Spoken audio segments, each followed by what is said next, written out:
Tutorial চ্যানেলে সকলকে স্বাগত জানাই। আজকের ক্লাসে যে গ্রামাটিক্যাল কনসেপ্ট নিয়ে আলোচনা করব সেটা হলো বি ভার্বের সাথে সিম্পল ইনফিনিটিভ কিংবা পারফেক্ট ইনফিনিটিভ ইউজ করলে অর্থটা কী দাঁড়ায়। ক্লাসটা খুবই গুরুত্বপূর্ণ, বিশেষ করে তাদের জন্য যারা নতুন নতুন গ্রামাটিক্যাল কনসেপ্ট শিখতে চায় কিংবা অ্যাডভান্স গ্রামার শিখতে আগ্রহী। ভিডিওটা ভালো লাগলে লাইক আর শেয়ার করে দিও। আর যারা এই চ্যানেলে নতুন তারা এই চ্যানেলটাকে সাবস্ক্রাইব করে রাখতে পারো। প্রথমে এই ভিডিওর থাম্বনেলে যে দুটো বাক্য দিয়েছি সেগুলো দেখো। প্রথম বাক্যটা হচ্ছে I wish to meet him, আর দ্বিতীয় বাক্যটা হচ্ছে I wish to have met him. প্রথম বাক্যে দেখো দেখো বি ভার্বের সঙ্গে to meet simple infinitive use হয়েছে, আর দ্বিতীয় বাক্যে দেখো বি ভার্বের সঙ্গে to have met perfect infinitive use হয়েছে।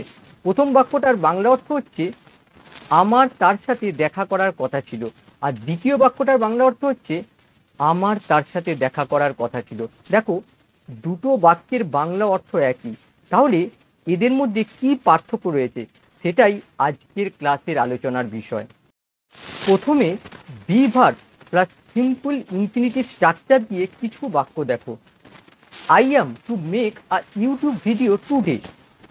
আমার আজকে একটা ইউটিউব ভিডিও বানানোর কথা। এখানে স্ট্রাকচারটা লক্ষ্য করো, এখানে দেখো বি ভার্বের সঙ্গে to make simple infinitive use হয়েছে।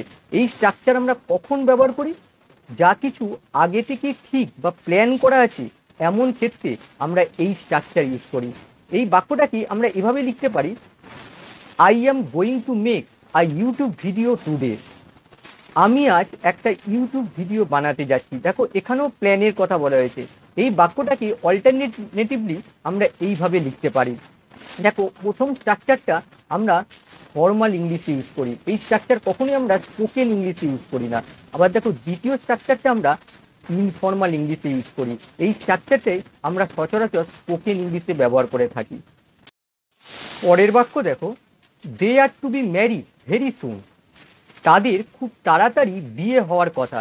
এখানে দেখো বি ভার্বের সঙ্গে টু বি ম্যারিড, দেখো সিম্পল ইনফিনিটিভের প্যাসিভ ফর্ম ইউজ হয়েছে।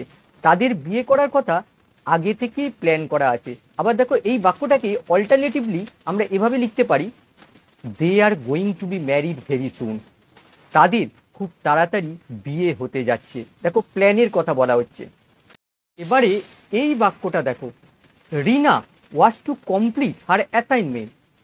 রিনা তার অ্যাসাইনমেন্টটা শেষ করার কথা ছিল কিন্তু সম্ভবত হয়নি।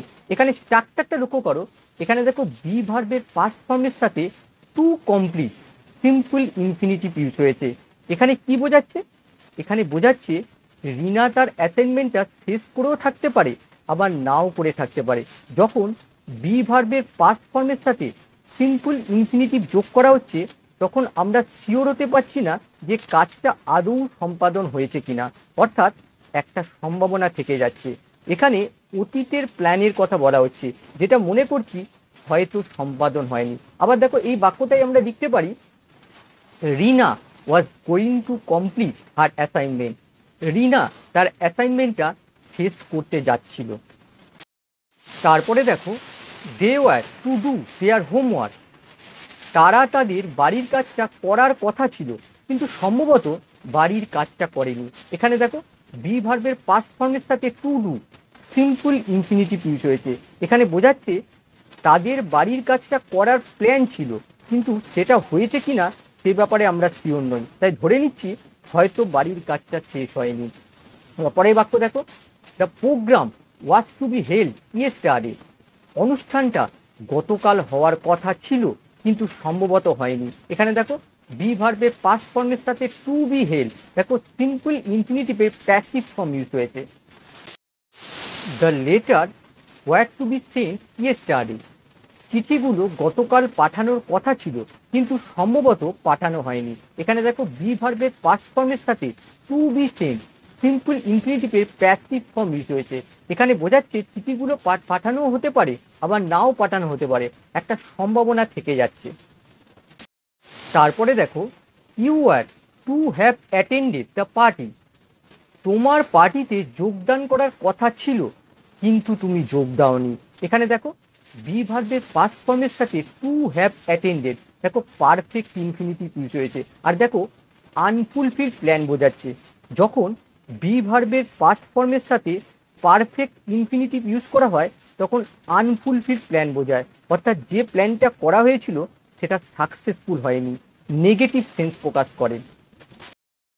তারপর দেখো I was to have help her, আমার তাকে সাহায্য করার কথা ছিল কিন্তু সাহায্য করিনি। এখানে দেখো বি ভার্বের পাস্ট ফর্মের সাথে টু হ্যাভ হেল্প, দেখো পারফেক্ট ইনফিনিটিভ ইউজ হয়েছে। এখানে লক্ষ্য করো আমার মধ্যে একটা আক্ষেপ থেকে গেছে, বর্তমানে বসে ভাবছি আমার তাকে সাহায্য করা উচিত ছিল কিন্তু সাহায্য করিনি। এই বাক্যটাকে আমরা এমন সেন্সে ব্যবহার করতে পারি, এভাবে লিখতে পারি I should have help her, আমার তাকে সাহায্য করা উচিত ছিল।